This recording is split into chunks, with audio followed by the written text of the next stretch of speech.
You're not forgotten, never alone. You are held in His hands. The Lord who made the heavens and earth, He'll never leave, He is there. Black South Africans were among the poorest people in the world because they were denied participation in the national economic growth of the country, deliberately by apartheid. Emmanuel's Wish Foundation comes alongside of nationals in third world countries, and we empower them to meet the needs of their own communities. The communities are in great need. They need, there's so many orphans, there are so many people affected by HIV and AIDS and poverty. We have assisted mostly right now in South Africa and Kenya, and as well as Haiti. In our South African community that we're assisting, it's called Richmond, and we started off with a goal of assisting in a transitional home there called Eastern Pee-wee. Eastern Pee-wee takes in children and works immediately to find them new homes. Some of the greatest caregivers in this pandemic are the grandmothers, the gogos as they call them. They are the ones who are dealing with the pandemic so much. In my family, there are so many who died, especially my elder sister. Her children, I think 4 of them, they died, and she's almost in her 70s. Right now, she's struggling. She has to look after the grandchildren of those 4 children that died. But also in some cases you find there are no grandmothers to help to look after the kids, so the children have to look after themselves. Sometimes even kids who are not even yet teenagers have to assume responsibilities, head of family responsibilities, looking after their younger siblings and so forth. In South Africa, a lot of the orphanages are state-run, and they're split by age. So we would have a group of 4 children come in. Maybe mom has died years ago, and the oldest child has been looking after his siblings or her siblings for years. Now, if those children come into care and they're there for too long, and we can't find them a family fast enough, they will be split up and taken away from each other to go into orphanages. So we watched this happening, and it was just absolutely unacceptable and broke many hearts, and so we decided to come alongside them and get them homes. So we've started purchasing homes for these children, purchasing homes within the community, in a middle-class community, so they're raised up, they're now going to really great schools, they have access to great clinics, churches, and all the rest in the area, and they're growing up like any child would in a family setting, and they have wonderful, wonderful moms, foster moms, that are committed to raising these kids.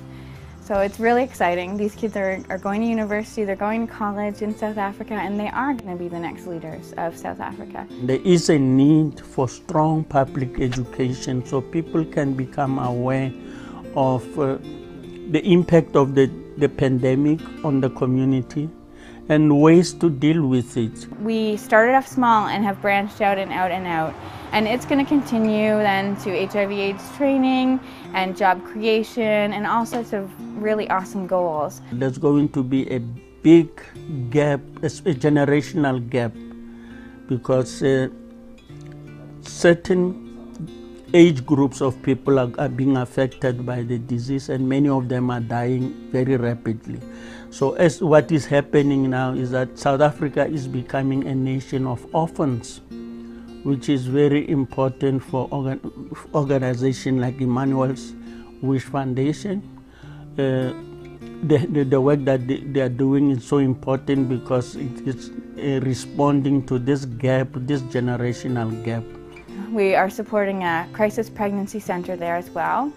We have a lot of young girls coming in, most of them rape victims, and they're in great need of shelter and support. Most of them have been kicked out of their homes and are all alone, as young as 12, 13, 14 years old. And so these young girls, they come in, they receive counseling and full support throughout their pregnancy and birth. And then the girls are able to make their decisions as to whether they would like to see their baby adopted into another family, or whether they're going to choose to parent the child. Number one, if you are pregnant, they have to say, okay, you are not a virgin, so they just chase away from home. So after that, you are nowhere. So you will be bearing a child somewhere, somehow, and then where are you going to do with the child that you don't have a shelter or anything? But I think the Emmanuel home did a great thing to look after those children. In Haiti, they have a great need. They have so many people there that are not employed. The unemployment rate is 80%. So people have no options. They have no way to get money. They have no way to eat, to feed their families, to provide housing for their families. There's nothing there. There's open sewers. There's people lying on the side of the road. I saw one woman, we were just driving through town, and she was on a cardboard box with her little baby, just laying down there to sleep for the night. We are beginning there with a church, school. It'll grow into community development programs, including youth programs and community outreach programs, as well as getting some fun into the communities, and opening up, basketball courts, soccer fields, and encouraging the youth to get involved in doing something enjoyable with their time. Our goals in Haiti are to start building up the community, to give these people hope, to start with the school and the church and move on from there. In the future, we are working towards self-sustainability for the communities that we've been working with. So we need to build up small businesses, we need to build up income-generating businesses so that we can walk away and leave them sustaining the schools that we've built, the clinics that we've built, the orphanages that we've built. There are so many ways that you can come alongside us to assist us in our goals.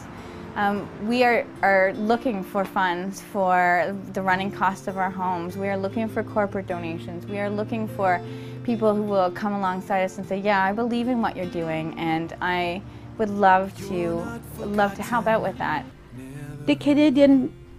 What the Canadian can do to help those people is to educate them, give them medicine, helping them with some information about AIDS so that they should know how to prevent it.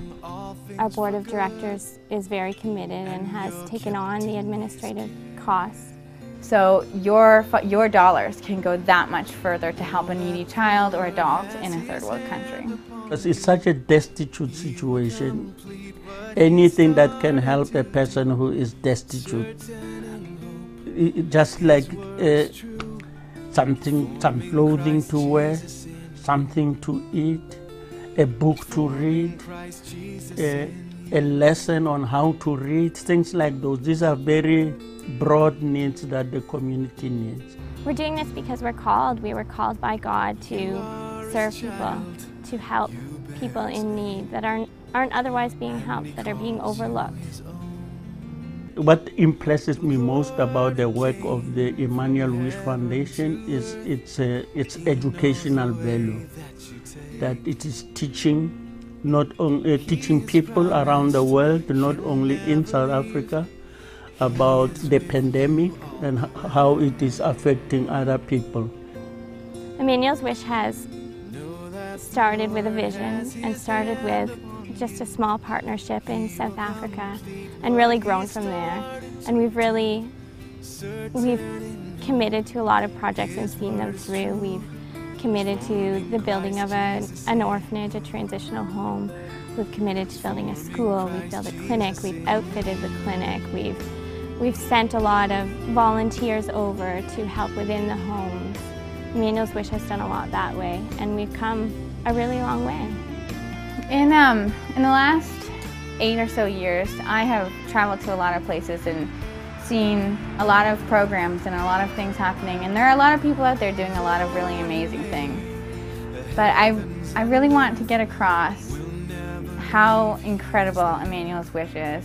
As I go back to these projects and I see them again, there is improvement. Things have changed, people are uplifted, children are smiling and happy, they're going to school, women have jobs and are empowered to look after their families. I am so proud to be a part of something that is actually working. I'm proud to be a part of the solution, and I'm proud of the amazing people that we're assisting. We thank them for giving these babies the shelter, because maybe they would be dead if the Canadians were not there. Because in South Africa, South Africa doesn't have enough money to make homes like this ones, wonderful homes like this ones. We thank them so much.